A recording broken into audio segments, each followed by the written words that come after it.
থানায় উল্টা আমার নামে একটা মাদক ব্যবসায়ী যা এই যে ফতে, সে আমার নামে মামলা করে রাখছে, তাকে নাকি আমি অস্ত্র ঠাকে 10 লক্ষ টাকা তার কাছে আমি চাঁদা চাইছি, না হলে তার জমি দখল করবো। তো আমার একটা অনুরোধ মানে প্রশাসনের কাছে, সত্য তদন্ত করে ওইটা করবো। একজন মাদক ব্যবসায়ীর কথা শুনে, আমি নেটের ব্যবসায়ী, সে মাদক ব্যবসায়ী, তার পরিবার পুরা মাদকের সাথে জড়িত, তার পরিবারে মেয়ে ছেলে বাবা মা সবাই মাদকের মামলা খেয়ে আছে। সে আমার নামে একটা অভিযোগ করছে থানায়, থানা থেকে আমার নামে এখন চাঁদার তুলতেছে। এখন সন্ত্রাসীরা চাঁদাও যাচ্ছে, সন্ত্রাসীরা মামলাও দিচ্ছে, আমাকে ডিবি পুলিশের হাতে হয়রানিও করতেছে। মানে অলরেডি আমাকে একজন মক্কেল পাইতে যেমন খুশি তেমন ব্যবহার করতেছে আমার সাথে। আমি ঘরে ঘুমাতে পারতেছি না সন্ত্রাসীর ভয়ে, আর প্লাস পুলিশের ভয়ে। আমাকে ডিবি তুলে নিয়ে গেছে, আমার থেকে জিজ্ঞেস করতে, নওশাদ তুমি কি এখানে গোলাগুলি করতে বলো? স্যার আমি আপনি আমার বাসায় সিসি ক্যামেরা আছে স্যার, আমি বাসা থেকে বেরিয়ে হইনি আজকে, তো আমি যাবো কীভাবে? বলে যেতে হয় না, ফোন করলে হয়ে যায়। বলে আমি বলতে স্যার তাহলে আমার ফোন কলটা আপনি চেক করেন, এটা আপনি চেক করে দেখতে পারেন। ফোনটা আমার হাতে 2 ঘন্টা নিয়েছিল, আমাকে রাত্রে নিয়ে গেছে বাসা থেকে কয়টার দিকে, 1টার দিকে, 2:30টার দিকে আমাকে ছাড়তে। সব কিছু তথ্য করে কিচ্ছু পায় না। আর সবথেকে বড় প্লাস পয়েন্ট, আমার নামে কোনো মামলা নেই থানায়।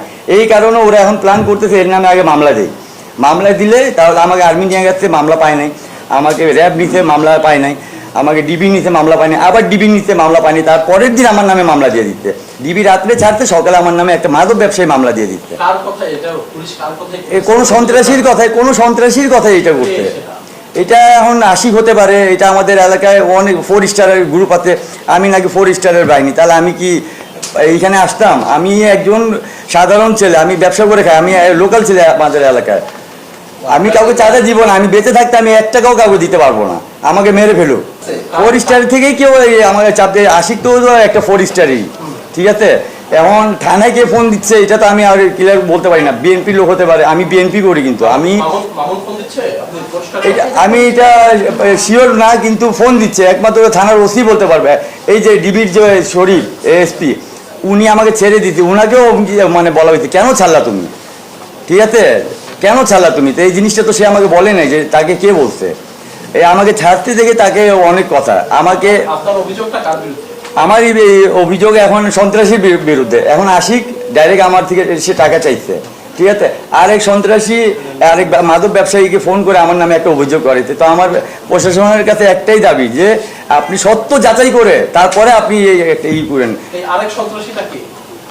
আশিকাতে আমাদের এখানে তো 4 স্টার অনেক কেউ আছে, এখন আমি নাম বলে কি আমি কালার হতে চাই? এমনি তো আমাকে সবাই 20 বানায় রাখতে, আমি এখন বলবো ঠিক আছে সরাসরি, তা আমাকে তো বাসা থেকে বেরো আমার মুশকিল হয়ে যাবে। না না, আশিক ছাড়া আমাকে কেউ ফোন দেয়নি, আশিক ছাড়া কেউ ফোন দেয়নি। না না, আমার সাথে আমি তো নাম্বার বন্ধ রাখছি। আমার অফিসে ফোন করে বলতেছে আমার ভাইস থেকে যে আমাকে 10 লক্ষ টাকা ফার্স্টে দিতে হবে, আর না হলে 50,000 টাকা মাসের, যদি না হলে ব্যবসা বন্ধ করে দিতে, নাহলে সমস্যা হবে।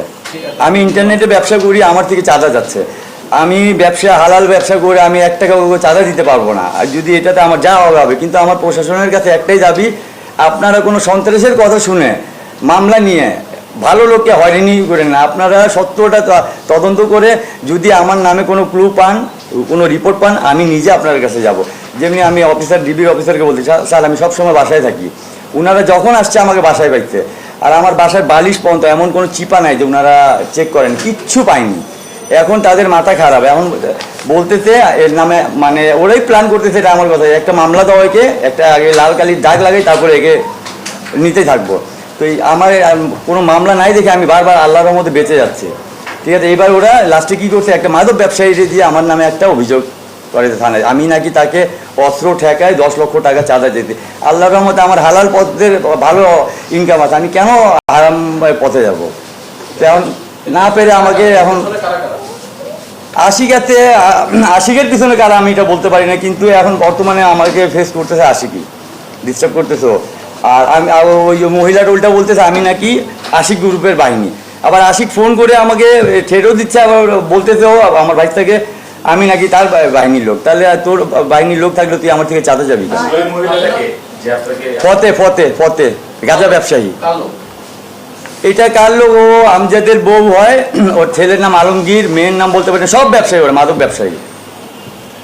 আর এইটা ওই যে চলে ওইখানেরই সিন্ডিকেটের কারোর সাথে, মানে কারোর উপরেই ভরসা করে চলে। আমি নাম বললেই তো আমি এখানে কালার হয়ে যাচ্ছে। আমার তো ফেসে তো সবাই চিনে, কিন্তু আমি নামটা বলতে যাচ্ছি না। আমাকে যে ডিস্টার্ব করছে আসি, আমি তার নাম বলতে যাচ্ছি। এখন আমি বলবো ওনার নাম, আরেকটা আমি ঝামেলায় পড়বো। মানে চাপে বলতে কি, আমাকে তো উনি সরাসরি দেয় নাই, ফোন দেয় না, আর আমার সাথে কোনো কথা বলে নাই।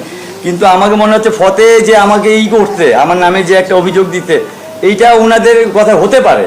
আমি শিওর না, মামুন ভাইদের কথা হতে পারে, কিন্তু আমি শিওর না তবুও। কেন তাদের ইয়েতেই চলে।